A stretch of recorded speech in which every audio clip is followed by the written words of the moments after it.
Oh, the two questions were, I mean, any number of variations. The first one was, when I open my heart mind to the reality of the great unraveling, you could say to the reality of our times, what I feel is, or you could say some of the things that come up are, and the second question was, or sentence was, some of the things in my life that nourish me and give me hope are. And what's the name of that process? Oh, it's called open sentences. Open sentences. How many of you were surprised with some of the elements that came out? Just a couple. So the first one is really hard. It's hard to do because you're opening yourself to something potentially very challenging.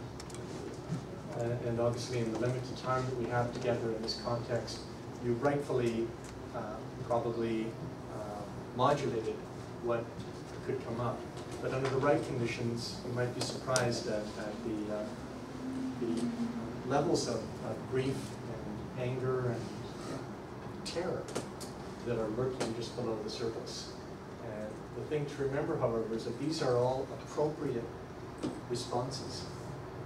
I mean, if your body, if your individual organism were being threatened with imminent death, it would be quite appropriate for you to be afraid and to try to run away, to defend yourself. Right?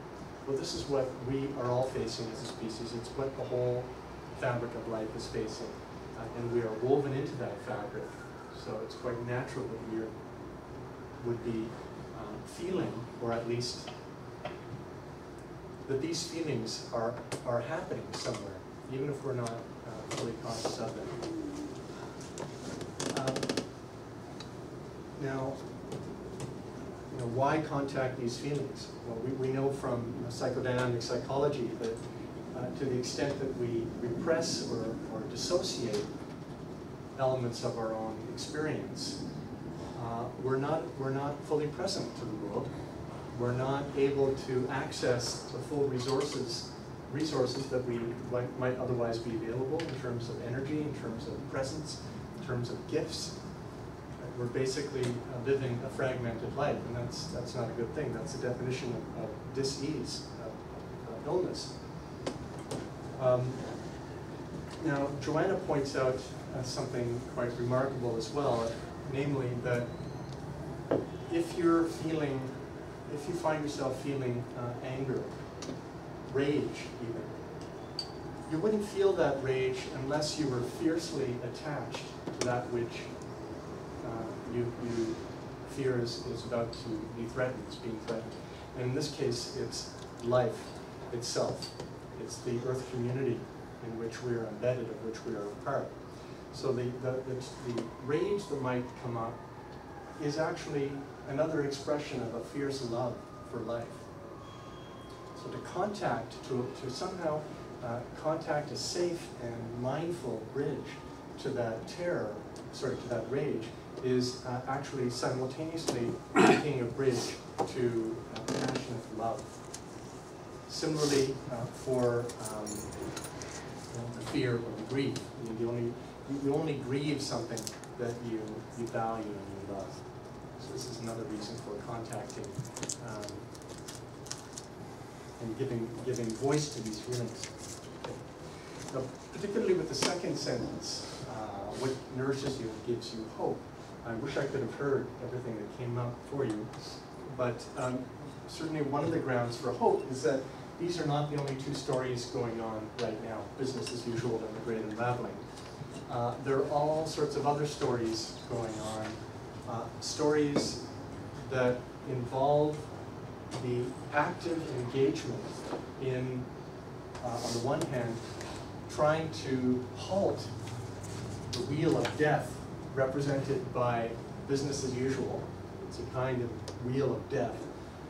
So there are many people, actions, organizations, projects whose goal is to slow and stop that wheel, and at the same time or alternatively, there are literally millions and millions of people, tens of thousands of organizations that Paul Hawken calls the largest social movement ever in history around the planet, who are devoted to bringing into being life-sustaining structures, alternatives to this wheel of death, that are in support of the flourishing, the full flourishing of the Earth community. This is the great turning, right? So, Joanna distinguishes between three dimensions of the great turning. Helpful, I find it very helpful to think of them in this way. The first are holding actions, and here you can picture the hand up, stop, right? Trying to stop this wheel of death of industrial growth society, of business as usual. And holding actions can take many forms. Obviously, protests, marches, civil disobedience, these are the most obvious routes. And in this connection, if you're not aware of, I'm sure, how many of you are aware of the march that is happening, the great event that's happening on the 21st of this month? How many of you are aware? Okay. Well, if you're not, you can Google climate march. Climate march. Here's an article by Bill McKibben that originally appeared in Tom Dispatch. Now I can't remember where I got it from. Maybe it was reprinted in The Ecologist, called Why We March. On Sunday, September 21st, a huge crowd, probably the largest, I wouldn't be surprised if it's the largest public protest in history. I would predict that it might be that. Huge. On Sunday, September 21st, a huge crowd will march through the middle of Manhattan. Of course, there'll be events going on all around the planet, around the country. It will almost certainly be the largest rally about climate change in human history, and one of the largest political protests in many years in New York. More than 1,000 groups are coordinating the march: environmental justice groups, faith groups, labor groups, which means there's no one policy ask. Instead, it's designed to serve as a loud and pointed reminder to our leaders gathering that week at the United Nations to discuss global warming, that the next great movement of the planet's citizens centers on our survival and their pathetic inaction. This is Bill McKibben. It's so amazing. All right. So why do we march? We march because the world has left the Holocene behind. Scientists tell us that we've already raised the planet's temperature almost 1 degree Celsius and are on track for 4 or 5 by century's end. We march because Hurricane Sandy filled the New York City subway system with salt water, reminding us that even one of the most powerful cities in the world is already vulnerable to slowly rising ocean levels. We march because we know that climate change affects everyone, but its impacts are not equally felt. Those who have contributed the least to causing the crisis are hit hardest, here and around the world. It goes on. And we march for generations yet to come, our children, grandchildren, and their children, whose lives will be systematically impoverished and degraded. It's the first time 1 century has wrecked the prospects of millennia to come, and it makes us mad enough to march. Okay? We march with hope, too. We see a few great examples around the world of how quickly we could make the transition to renewable energy. We know that if there were days this summer when Germany generated nearly 75% of its power from renewable sources of energy, the rest of us could too, especially in poor nations around the equator that desperately need more energy. And we know that labor-intensive renewables will provide far more jobs than capital-intensive coal, gas, and oil. This is a nod to business as usual that he's always talking about, not only profits, but GDP and growing the economy, and of course, for the masses, the jobs. It's a whole other discussion of jobs. And we march with some frustration. He goes on, okay, I won't read the rest, but I encourage you to look it up on your own if you haven't already. This one, the headline is, the next one won't be biblical, to flood with the Statue of Liberty, the ocean up to here. So, holding actions. This is a prime example of a very powerful, really widely coordinated holding action that will be going on actually a few days before the 21st and a day or two after. Check it out online. Just by the way, tomorrow, as it turns out, is World Revolution Day. Did any of you see that ad from Adbusters? Adbusters basically ignited the whole Occupy movement by putting an ad in, was it Times? They had their own Adbusters ad, but they also put an ad saying Occupy Wall Street on a certain date, and it started. And we know what happened remarkably with the whole Occupy movement. So they seem to be trying something else with tomorrow, World Revolution Day. It'll be interesting to see what happens, not only tomorrow, but perhaps after. Okay. So protests, marches, but also reporting, whistleblowing. Think of Snowden and Assange and others who reveal things that business as usual and the corporate elites and the military-industrial complex would like to remain hidden. Right? So whistleblowing, reporting, these are examples of holding actions. What else? Divestment, the divestment movement that's happening now, divesting out of fossil fuels. So these are actions that are aimed to slow down, if not halt, business as usual. Second dimension of the Great Turning is the goal is not merely to slow down or halt business as usual, but to birth and enact life-sustaining alternatives to business as usual. So we could think of life-sustaining structures as the second dimension of the Great Turning. So the first one is holding actions. Second, you could say, is life-sustaining structures. Now, some of these structures or practices have been around for a long time, like basically organic farming, small-scale organic farming. It was how farming always was until the petrochemical so-called green revolution in agriculture, which gave birth to industrialized agriculture. Before that, for basically 5,000 to 6,000 years, all farming was organic and therefore sustainable, pretty much sustainable. But there are newer practices as well, newer life-sustaining forms, all kinds. Can anybody name some? There would be life-sustaining alternatives practices. Tesla? Tesla, yeah. So Tesla is a particular company that's produced this number of electric cars that I lust after every time I the Model S, is it? Is it the Model S? It's the most beautiful machine. Yes, actually at the base of sustainable structures is renewable energy, obviously. If industrial growth society is being powered by fossil fuels, which is pumping CO2 into the atmosphere, among other things, it's also pumping dozens and dozens of persistent organic pollutants, chemicals like pseudoestrogens and PCBs and so on, into the oceans, into the food chain and so on, all through our bodies now, none of which are regulated. Hardly any of the hundreds and hundreds that are out there are tested or regulated, these persistent organic pollutants that are byproducts of the petrochemical industry. Right? So fossil fuels is at the base of our civilization right now, the planetary civilization. We need an alternative that's life-sustaining. That means renewable, but not only renewable, locally harvested, democratically available energy. And if you want to have a good, hopeful idea of what that's about, and particularly how it's unfolding in our country, see the film that was just produced by PCC students, Max de Arman, Theo Badashi, and Missy Lauren, The Future of Energy. Those of you watching online, if you haven't seen it, check it out.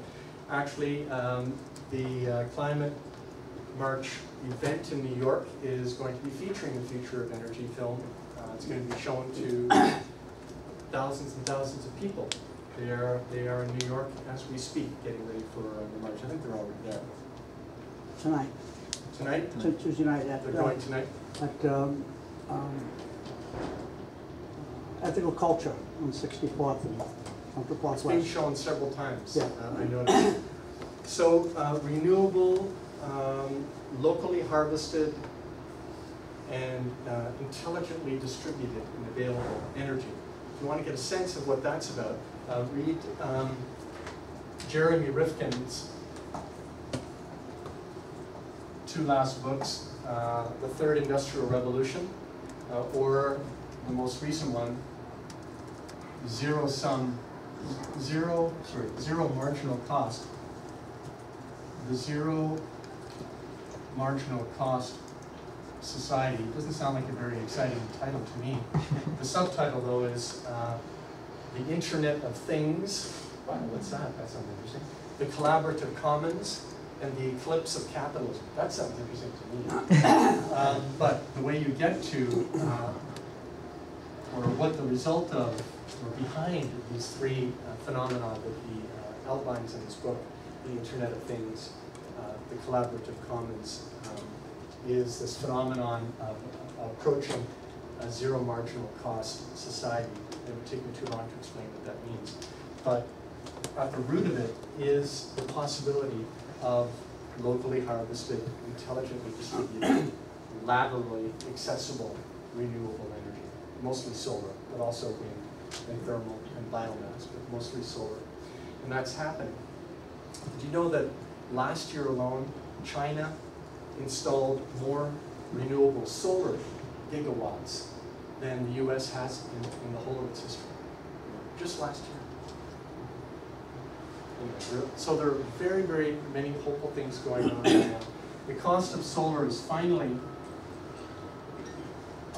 met and surpassed the cost of nuclear. It's cheaper than nuclear. And it's very quickly becoming competitive. Actually, it's already surpassed fossil fuels if you took away the subsidies to the fossil fuel industry. And there's every indication that with the increasing efficiency of solar voltaics and battery storage, particularly with the Tesla factory and so on, that's going to continue happening. So that's a very hopeful sign, and it's actually at the base. We need to affect that revolution in order to make other things possible. So, I was going to say intentional community. Intentional communities, exactly. So, you know, the way that our communities are structured now are isolated dwellings, whether nuclear family or individuals or couples. Each one has their own fridge and their own car. I mean, that's the model, particularly in the suburbs. Fridges and cars, but other appliances and so on.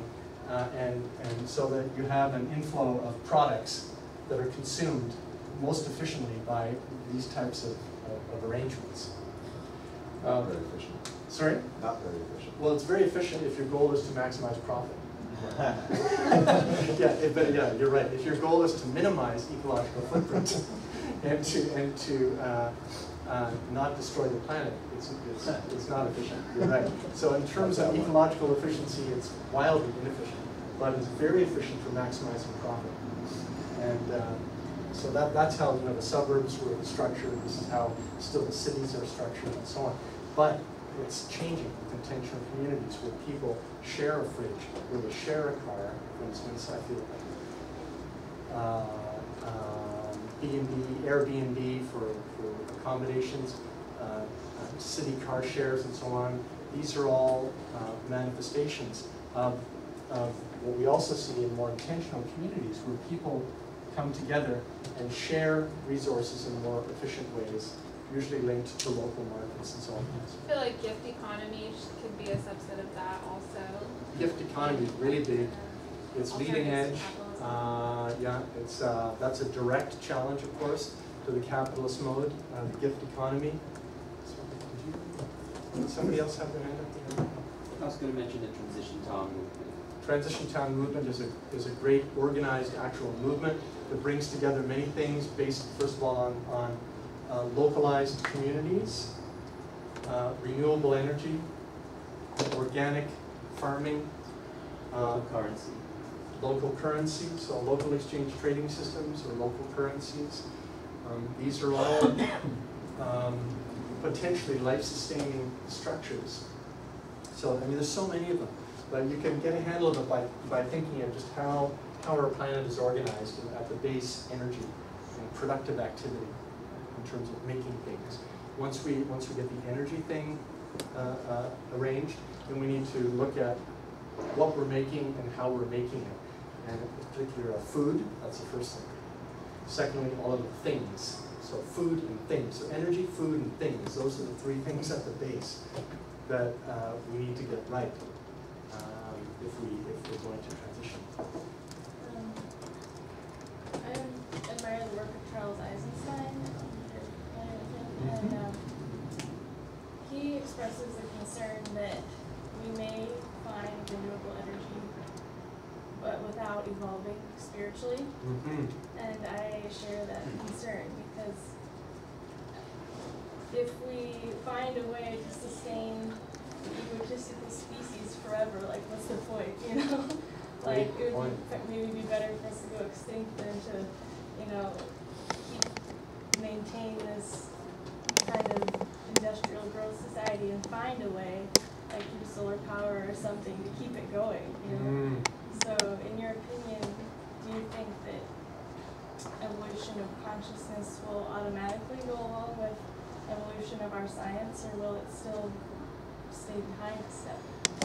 What a brilliant, important observation, Elizabeth. And I guess the short answer from my view, which is also Joanna's view, is that yes, the holding actions by themselves and the sustainable structures by themselves are not enough. We need also the third wing or dimension of the Great Turning, which she calls shifting consciousness, which other people used to call paradigm shift. Shifting consciousness is good. So these three dimensions, holding actions, and then sustainable structures, and shift in consciousness. Right? They all inform each other. So just imagine these going in every direction. So if you don't have a shift in consciousness, first of all, if you don't have the appropriate supportive consciousness, we know that it's easy, for instance, to get burnt out doing holding actions. I mean, how many environmentalists and social change agents have we seen just getting burnt out? And some of them get burnt out because they don't have a worldview and a corresponding practice that nourishes them enough. Right? It's heroic and noble to put your body on the line, and to be working tirelessly to stop the machine. But if you don't have a sense of embeddedness in something that nourishes you, that is more than you and more than just the movement, chances are you'll probably burn out. And similarly, one can imagine sustainable structures of renewable energy, let's say, and efficiently produced things that manage to preserve the biosphere and halt the increase of CO2 and global warming, but which leads to a kind of dystopia, technological dystopia. And this, to my mind, is one of the potentials of some of the futurist scenarios that I'm familiar with. So, particularly the singularity theorists, the so-called singularity theorists who are futurists, who predict that yes, we are on the cusp not only of an energy revolution, which is visible whether it happens, that we're on the cusp of an energy revolution, but also a biotech revolution and nanotechnology revolution and artificial intelligence revolution. So energy, artificial intelligence, and biotech, actually, these are the three main ones, which seem to be converging to a point where a critical threshold might be reached that allows for a radical increase in efficiency in terms of our footprint on the planet, in terms of energy and products and so on. Could extend life and do all kinds of things, but the future that it might make possible could go in various directions that some of us might not find very appealing. So I agree with you. So it begs the question, what is the shift of consciousness required that might not only avoid or halt the great unraveling, but could lead to what? So this is the question. What is it that you want to happen? What is the goal that is luring you? What is it that you would like to see? Well, we could agree that we want life to continue, and that's a given. Let's say we want to halt the great unraveling. Okay, that's great. We want life to continue. What else? Well, this is for us to decide. At least we may not be able to make it happen, but we can at least decide what it is we want. There are some indications now. Even if we just think of life, what is it about life prior to the great unraveling that we find valuable? One, maximum biodiversity, diversity, and resilience. So we can imagine a kind of techno-resilience with minimum diversity, which to me would not be very valuable, as valuable as maximum diversity with a more flexible resilience. So if I just sort of try to get my hints from life, and by life I mean life as it seems to have manifested in its fullness over during the Holocene, and actually during the Cenozoic, and prior to the beginning of the Holocene, where we had the maximum number of species, the maximum number of complex organisms, and including us, organisms like us, who are capable of self-reflective consciousness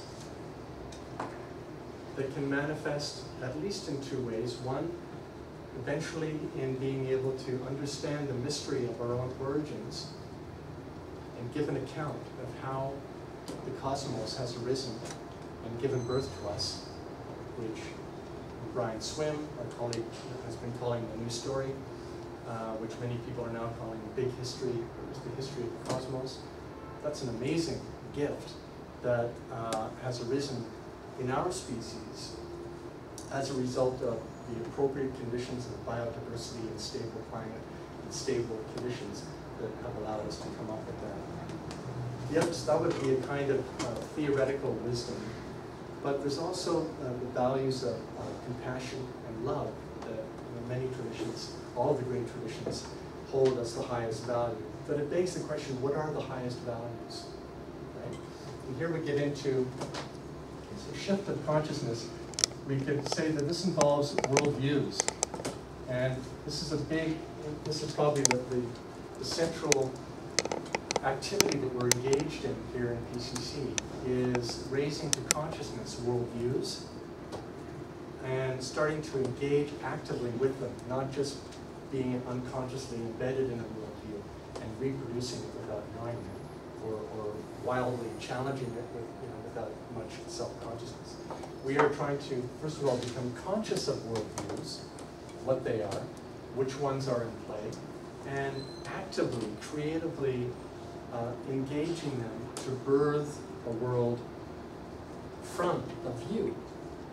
And, so what is a worldview? Well, a worldview involves root assumptions, including root metaphors of what the nature of reality is, and values, root values. And these typically center around at least these three coordinates: anthropos, cosmos, and theos. So the nature of the physical world, the nature of the human, and the nature of the divine, theos. Now, by the divine, you don't have to necessarily think of God, just think of the highest value. What has the highest value? That is how we can think of the divine. So we could ask, the worldview that is behind industrial growth society, how does it see the cosmos? Yes? Yeah, I was thinking about that a lot during this discussion before it was articulated, so I love this now, is, there's this notion of sustainability, and then there's a part of me that thinks, well, why would I want to sustain this? Because even if, we were able to technologically modify society in which we continue essentially the same lifestyle uninterrupted, there's still this worldview in play. Like, what is behind this kind of industrial growth society in my mind? It's this notion that we are these alienated, individuals who exist in order to receive pleasure, and therefore I must consume. You see what I mean? And it comes from it's so spiritually impoverished, it feels like, that of course it runs out in a million directions trying to form fragmentary identities and trying to consume one thing after another, whether it's objects or relationships or people or whatever. It's a profoundly destructive worldview that's reinforced by the institutions of power and the whole socioeconomic setup. It seems to me that the greatest challenge, not separate from any of these other challenges, but the greatest challenge is how do we reorient why we exist and what we exist for, and why we have a society to begin with. What are we moving towards? What's the goal? Is the goal the maximization of profit in order to receive pleasure? Therefore, pleasure is the goal. Right. You see what I mean? Exactly.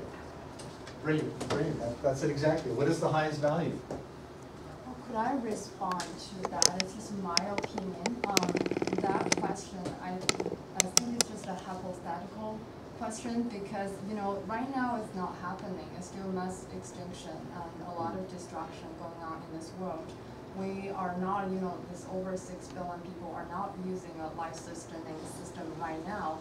So I'm thinking maybe without a heightened consciousness, it's impossible to implement all this life-sustaining or organic new approaches. And it should be like a positive mutual reinforcement, but if your consciousness haven't been to that high level, you wouldn't be able to attract that same thing. But it's just my opinion. It's all hypotheses. Thank you. I agree with that. It makes sense that one would not be able to happen without the other. But I guess if we have the motivation of we need to make more money, and in order to make more money, we're going to have to change our energy systems, otherwise we're not going to be able to do that. That could be one motivation besides that. The first thing when you said worldviews, I was thinking story, and that's where you start in your first chapter, is the story. And I've encountered a lot of books, and a lot of people are already talking about that there is a consciousness shift happening, and there's a lot of different names for it. You mentioned Charles Eisenstein saying that he's convinced that we're making a transition right now into a new story, which is the story of interbeing.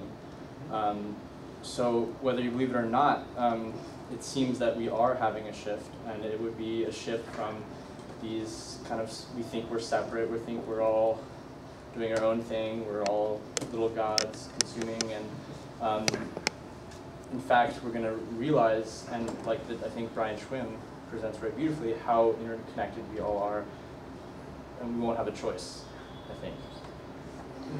Thank you. Yeah, it seems crucially that we're challenged necessarily to reconnect, because it seems like with what you're saying, Amal, about this sort of really difficult picture of isolation and disconnection. Well, maybe the good news is that all of us yearn to connect. Like every being, that seems, maybe we could generalize fairly and say, is the nature of life is to know thyself in a sense which is larger than the immediate, although inclusive of that. So in a way, the energy, one could hypothesize, is already there wanting to come through. Because if you look at anyone in sort of especially in that mindset of consumerism, is anyone really happy? And if they were, then would they just finish with their little identity based on, I don't know, their little game or whatever it is, right? But clearly no one is. Everyone's just this isn't, we want to, for me, that's especially what drew me to this program is spending some time in China and working with people over there, a rising middle class who's, totally getting into the little boxes, and they get, you get your thing, and that's sort of that dream of things. And I've met so many Chinese people who are just not satisfied with that and wanted to go beyond it. And they're like, here, we finally achieved the, the vision.